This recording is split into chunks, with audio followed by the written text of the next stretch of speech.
പുതിയൊരു റിവ്യൂയിലേക്ക് സ്വാഗതം. അപ്പോൾ ഇന്നത്തെ റിവ്യൂ എന്ന് പറയുന്നത് നമ്മുടെ സരയുവിന് പറ്റുന്നൊരു പറ്റായിട്ട് പറയുന്നത്. അങ്ങനെ സരയും ഷാരിയും കൂടെ ഹോസ്പിറ്റലിൽ പോവാണ്. പോകുമ്പോഴേക്കും ഡോക്ടർ പറയുന്നുണ്ട് ഹസ്ബൻഡായിട്ട് വരുന്ന ട്രീറ്റ്മെൻറ്റും കാര്യങ്ങളൊക്കെ എടുക്കുകയാണെങ്കിൽ തീർച്ചയായിട്ടും നിങ്ങൾക്ക് കുഞ്ഞുങ്ങളുണ്ടാവുമെന്ന് പറയണം. അത് അത് പറഞ്ഞതിന് ശേഷം നമ്മുടെ സരയെ വീട്ടിൽ വന്നിട്ട് ഈ കാര്യങ്ങളൊക്കെ മനോഹറിന് പറയുമ്പോൾ മനോഹർ പറയേണ്ട അതിനെന്താ നമുക്ക് ഹോസ്പിറ്റലിൽ പോകാമല്ലോ എന്നൊക്കെ പറയുക കേട്ടോ. അത് കേൾക്കാൻ രാഹുലിന് ആകെ ദേഷ്യം വരുവാണ്. രാഹുൽ അപ്പം തന്നെ പൊട്ടിത്തെറിക്കുവാണ് കേട്ടോ. നിനക്ക് എന്തിനാ ഇപ്പോൾ കുഞ്ഞിൻ്റെ കാര്യങ്ങൾ അതൊക്കെ പിന്നെ നോക്കിയാൽ മതി എന്നൊക്കെ പറയണം. അപ്പോൾ സരയു പറയണ്ട അച്ഛനെന്താ ഇങ്ങനെയൊക്കെ പറയണത്, മുമ്പ് അച്ഛൻ തന്നെയല്ലേ പറയാറ് എത്രയും പെട്ടെന്ന് കുഞ്ഞ് വേണം, അപ്പുറത്ത് അവൾക്ക് കുഞ്ഞുണ്ട്, അതും ആൺകുഞ്ഞ്, അപ്പോൾ അതുകൊണ്ട് എനിക്ക് എന്തായാലും കുഞ്ഞിനെ വേണം, ആണായാലും പെണ്ണായാലും എനിക്കൊരു കുഞ്ഞിനെ വേണം, അതെന്തായാലും നിർബന്ധമാണെന്നൊക്കെ പറയുവാണ്. അങ്ങനെ രാഹുൽ ഒരുപാട് കാര്യങ്ങൾ പറഞ്ഞ് മനസ്സിലാക്കാൻ ശ്രമിക്കുന്നുണ്ടെങ്കിലും സരയു അതൊന്നും തന്നെ കേൾക്കുന്നില്ല. അങ്ങനെയാണ് രാഹുലിനെ തല്ലി ഇടുത്തി പോലെ ആ ഒരു ന്യൂസ് വരുന്നത്. വേറൊന്നുമല്ല, നമ്മുടെ സരയു പ്രഗ്നൻ്റ് ആണ് എന്നുള്ള ന്യൂസ്.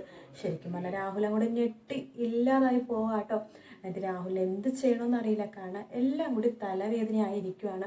കാരണം വെച്ചാൽ മനോഹറും സരയും തമ്മിൽ ഡൈവേഴ്സ് നടത്താം, എല്ലാം നടത്താം എന്നൊക്കെ വിചാരിച്ചിരിക്കുമ്പോഴാണ് ഈ ഒരു കേസ് വരുന്നത്. എന്തായാലും സരയുവിനെ പറ്റുന്ന ആ ഒരു പറ്റ് മനോഹരനായിട്ടുള്ള ബന്ധം ഏർപ്പെടുത്താൻ വേണ്ടി പിന്നെ പറ്റത്തേ ഇല്ല. കാരണം കുഞ്ഞും കാര്യങ്ങളൊക്കെ ആയല്ലോ.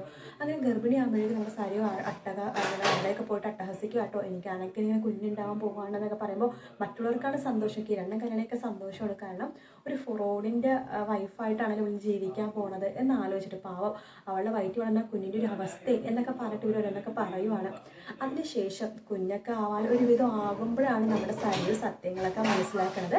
മനോഹർ ഒരു ഫ്രോഡാണെന്നുള്ള സത്യം. പിന്നെ സരയുവിന് എന്ത് ചെയ്യാൻ പറ്റും, എല്ലാ പെണ്ണുങ്ങളെ പറ്റിക്കണ പോലെ തന്നെ മനോഹറും ഒരു കുഞ്ഞായി കഴിയുമ്പോൾ സരയുടെ സമ്പത്തും പണവും എല്ലാം തട്ടിയെടുത്തിട്ട് പോകാൻ വേണ്ടി നോക്കുമ്പോൾ പിന്നെ എന്തായാലും അവിടുന്ന് പോകാൻ പറ്റില്ല. കാരണം സരയു മനോഹറിനോട് തന്നെ ഉള്ളതാണ്. എന്തായാലും ചിലപ്പോൾ അവസാനം ആകുമ്പോഴേക്കും ചിലപ്പോൾ മനോഹർ നന്നാകുമായിരിക്കും, എന്നിട്ട് സരയുവിനായിട്ട് ഒരുമിച്ച് ജീവിക്കുക എന്നൊക്കെ തീരുമാനിക്കുമായിരിക്കും. കാത്തിരുന്ന് തന്നെ കാണാം. വീഡിയോ ഇഷ്ടപ്പെട്ടെങ്കിൽ ലൈക്ക് ചെയ്യുക, സബ്സ്ക്രൈബ് ചെയ്യുക, കമൻറ്റ് ചെയ്യുക. എപ്പിസോഡ് വന്നിട്ടില്ല, വരുവാണെങ്കിൽ ഉടനെ തന്നെ റിവ്യൂ ഇടാം. Take care, bye bye.